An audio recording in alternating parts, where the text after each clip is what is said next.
looking cool here with the guys from Body Count. How you guys doing today, man? Great. Kicking ass. Very cool, very cool. Mayhem Festival, back in action. What made you guys want to come together after all these years? Well, the bands really never went anywhere. People have this misconception that the band's like been gone and missing. Basically, what we've been doing is doing stuff here and there, not anything like, you know, high publicized or anything until now. Right. We did European tour about like 4 years ago or something like that. We've never really went anywhere. We've just been basically just like keeping it low key, playing shows here and there. You know, me and Ice lives in New York. He'll like say, hey, you guys want to play a show? We'll go to New York and play a show. We did a 15th anniversary Warp tour. Right. We did a song for Gears of War 3. Have you heard that yet? Oh yeah, definitely, man. Well, there you go. So the band's really never really anywhere. It's just now that we decided, hey, let's do a record, let's go out there and do it and show people that we're still here and we're still relevant. So here we are now. Yeah, definitely. So basically what you're telling me is you guys have always been together, but it just hasn't been that hyped up. So you guys kept in touch, you guys, you know what I mean? It was like never a big fuck you falling out type shit. No. It was just, you know, just everyone's keeping it on the back burner until now. We got Manslaughter, just got released, Sumerian Records. How did that come about? How did you guys sign with Sumerian? That's one. Yeah, the album came out June 10th on Sumerian. Basically, you know, I've been asking Vince for some time what was going on with Body Count. I'm the newest member in the band, and I had some connections with Sumerian. He turned me on to some demos, turned it over to the people that I knew at Sumerian, and they asked as long as Ice was involved, they were interested. Then they heard the music. One thing led to another, connected the dots, and it all came together, and here we are. Very cool, very cool. New release, Talk Shit, Get Shot. Very cool, man. I like the sound of it. You know what I mean? The name alone gets you right in there, you know? Right.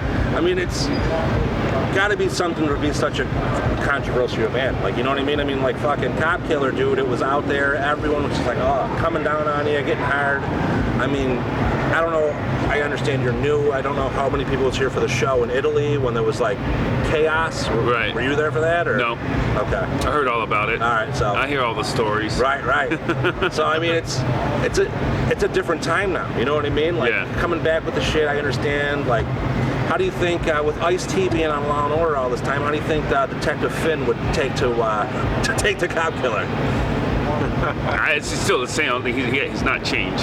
Right. He's still the same. No, I'm not saying him as a person. I'm just saying the character. I think he'll probably like it. Right. Definitely. I mean, who couldn't like it? You gotta keep in mind it's all tongue in cheek. You know, you can't take it literally. Exactly. And the song's really about police brutality. Not just, you gotta just check out the lyrics. Right. Yeah. It's not like, you know. I understand exactly what you're saying. I said this in an earlier interview. I think I was saying fuck the police before Ice was. Because when I was a little kid, I had this thing where my relatives remind me of me going out and saying fuck you pigs, because I mean basically where I lived and where I grew up, that's all that went on. It's basically the cops were just going crazy. Before, I mean, but you didn't hear about it in the news back then, and we're talking like the 70s, you know, and that was like an everyday occurrence in our neighborhood.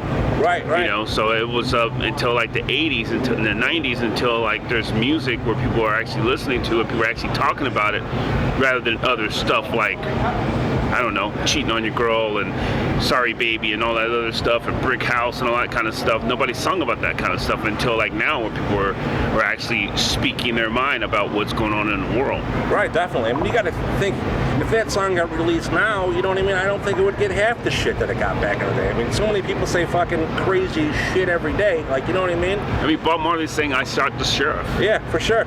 You know? Yeah, but nobody really. Exactly. We're big fans of multi-death corporations, MDC, you know, good old hardcore punk. Right. Always, you know, no more cops, more millions of dead cops. So a lot of the punk rock was influenced with the same subject, same concept. Right, yeah, definitely. Now, let's talk about the new shit. I mean, obviously you guys are all new. You know what I mean? You're newer to the band, you know what I mean? How did the sound come about? Like, how did the mix go through? I mean, were you guys fans of Body Count before, or it was just like, how did you guys get all together now to form the new band? Well, I've been in a band for 15 years now. Okay. And I did play with, well, actually Juan played, I saw Juan rehearse with jamming with the old, the late Beatmaster V. Juan's been part of the whole family for a long time. I was in the band with Ernie C. We did a solo project together, and it was like after their Violent Demise tour. He wanted to do something different, so me and him, we jammed and stuff. And somebody was hanging out with the band and was like, oh, you should play bass and body count. And I was like, yeah, I didn't really take it seriously until like the day they actually asked me. And then we, and that was it. Basically, to keep, with me, how I go about when I join a band, I don't change the formula of the writing style. I learn the style and I just improve upon it. For sure. So it doesn't change. It's like I'm not gonna come in with a song like "Pour Some Sugar on Me" or something like that. Put me out the fucking wall. That fit in, for sure. So yeah. Basically, when D-Rock was, because when I was in the band, D-Rock was still alive. And so I got a chance to become he almost became like my bigger brother. Right. We were like together for like 2 months, and when we did a tour, we were like constantly staying up late in the bus, writing songs, just like gelling. His favorite band was like, before he passed away, he was like, Vince, keep bringing me more sugar, bring me more sugar. I turned him on to heavier things, and he was like totally into it. But with that said, it's like the band, the music has always been heavy, and I've always been into heavy music, so it all fits. Right. Very cool. Now, after this tour wraps up, you're on a big festival, you're on Mayhem. What's next for you guys? You got to just headline and shit? Well, we're doing heavy MTL with Metallica and Slayer over in Montreal, Canada. Very cool. That should be a really cool show. We're doing the Warbecue in Virginia coming up August 16th. And the 23rd of August, we're doing the Afro Punk Fest in Brooklyn, New York. That should be pretty cool. And we're going to be doing some one-offs here and there because ICE goes back to Law and Order and starts filming the new season. And so we'll still be active. We're still pushing manslaughter, and we're going to stay active and possibly shooting. There's talks of shooting some more videos. Very cool. So we're in it. I have one last thing to add. There's been a misconception on body count as far as like how the songs come about.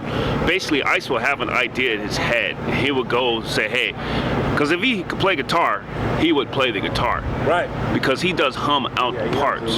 He hums out the riff and goes, hey, can you guys do this? So he's got the whole shit in his head. Yeah, totally. And Ernie will play a riff, and then I was like, all right, stop. Just play just that part. Right. And basically, Ice basically sings and writes how he feels. Yeah, and that's how the Manslaughter album came about. We basically had 2 places in Vegas. We had a 5-bedroom house where we had another house where Ice-T had himself, where we went and rehearsed the songs live. We actually set up in the living room, and we're able to play as loud as we can for a long time. And then from there, we went to our place, and we had a Pro Tools rig with electronic drum kit and stuff like that. Well, we would take the songs and then go demo them in a house. So it was almost like not so much pre-production, but it's like how you started when you first became playing in a band. There was no rehearsal halls. There was nothing. It's like, Mom, can I rehearse in the living room? Yeah, sure. Can I bring some friends over? So it was like, it had that kind of like feeling. So it was like, hey man, we're playing inside of a living room. Almost that garage band mentality when you guys are going in there. Not so much garage band. It's like when I first started playing, I was playing in the living room. I get you. Before I was able to say, move the car to the garage, let's pat the walls up and stuff like that. It first started in the living room. So yeah. Very cool, man. It's good to hear that you guys all have that kind of bonding where you guys can go ahead and do all that shit. You know what I mean? Yeah, Sometimes it was great. You think like it would be the studio where this guy's here, that guy's there, this is what I want. But, for you guys to be able to bond and be in the same room and get the shit done, especially playing the way you're seeing it, like, you guys got the actual feel of what a live track would basically be. You know what I mean? When you do in the studio and when you go on stage, it's 2 different worlds. But once you guys come from the living room, you know what I mean? You fucking know how you want that shit to sound and how you want people to feel when they hear that shit. So, all right, man. We try to keep it as live as possible. Very cool. Yeah. Definitely. All right, guys, I appreciate your time. Once again, people want to follow up. They want to know social media. They want to know where to get the album, all that shit. Where's the best way to go? Bodycountband.com. You can find out what tour dates, the videos up there. You also know where to get the album at iTunes. You can get it at your local record stores if they exist. You can follow Ice at Final Level on Twitter, and bodycountband.com on Facebook. Now, one last question before I let you go. We're talking about your social media, all that shit. I mean, how do you guys feel about that shit, man? Like, years ago, there wasn't fucking, you know what I mean? I can remember going to the record store and waiting in line for a concert ticket and fucking buying the CD and getting my hand. Now it's just like, click, click, download. I get to fucking pick my seats on Ticketmaster and shit where I want to sit, and Facebook will tell you who's sitting where. It's a different world, man. You know what I mean? I think everybody's lazy. I think that's what it boils down to. Everybody's just getting lazy. And it's like, I don't know, I'm not really so into it because it's not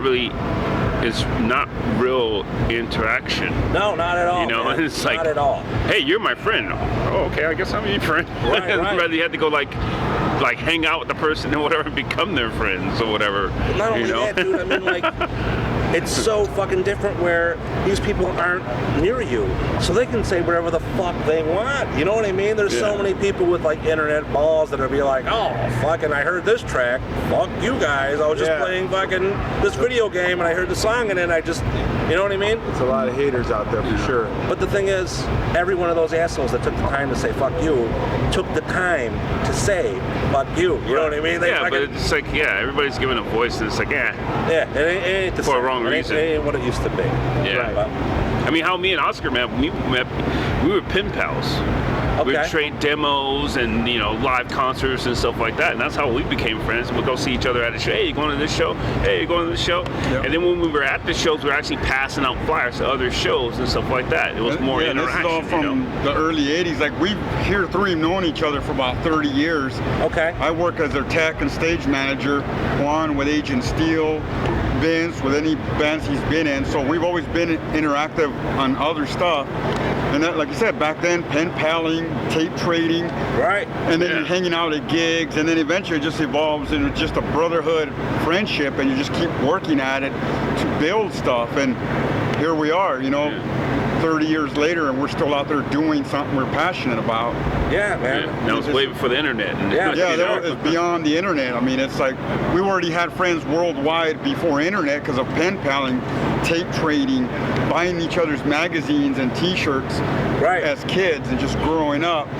I mean, now, like you said, you press a button and it shows the entire history of a band when we struggled to get to that point. And that's why we learned to appreciate it, because we had to struggle for it, because we craved it. Right. A lot of kids nowadays, they press a button, they skip songs, they buy whatever they want, and we grew up wanting more and appreciating what everybody's doing. Exactly, dude. It was all about going to the show, fucking meeting buying the the new CD, people, the record, the cassette, a sticker, just helping support. You listen to the radio, you press record on your ghetto blaster to get your favorite songs on tape, and it just, people wouldn't understand what all that meant. You know? I remember fucking when I was 15 years old, I went to a Limp Bizkit show. They weren't shit. They were opening up for Korn. They didn't even have an album out. Fucking Fred gave me a tape, like, you know what I mean, when you were a kid, like an actual cassette. Like, fucking, here you go, here's 3 songs. We're gonna get an album one day. You know what I mean? A lot of that stuff, we still own all our stuff, or a lot of our materials, all our demos. We still have them. You know, we listen to them. And it's like, wow, you know, I remember when I first got this. It's kind of like tattoos. It brings back memories of like, oh yeah, I remember when I first got this, or I remember that show. So it's a piece of history that you grew up with, opposed to internet where you just press click, delete, fast forward, and it's just not. So a whole new era we live in now. Yeah, man, it's completely different. And that's why we stand out, because we keep it real. Yeah, for sure, man. That's why we stick out like a sore thumb. Yeah, definitely, man, definitely. All right, guys, I appreciate your time. All right, thank you. All right, thank you, man. That's good.